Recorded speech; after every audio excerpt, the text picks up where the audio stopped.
হ্যাঁ, কয় জিনিসের দ্বারা পরীক্ষা? এক নাম্বার কয় না 2, ঠিক আছে আমরা বলেছি 5টা জিনিসের দ্বারা পরীক্ষা। পাস করার জন্য পুঁজি লাগবে একটা, কি? ধৈর্য। 5 জিনিসের পরীক্ষার 1, 2 ক্ষুধা। কি? ক্ষুধা। আল্লাহ মাঝে মাঝে কষ্ট দিবেন। নবীজি, এই যে 3 বছরের ইতিহাস শুনাইলাম, গাছের পাতা ছিঁড়ে ছিঁড়ে খেয়েছে নবীজি। নবীজি তুমি কি? তুমি একটু সমস্যা হলেই গ্রামীণ ব্যাংক কই, আশা কই, আরো কত কিছু, এখন অভাব নেই। একটা চায়ের দোকান দেবে, হ্যাঁ লোন উঠাইতে গেছে, দাও কিছু টাকা দাও, আমি চায়ের দোকান দেব।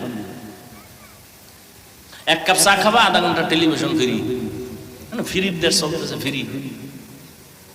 বসে বসে চা খাইব, রুটি খাইব, কলা খাইব, বাস টেলিভিশন দেখব।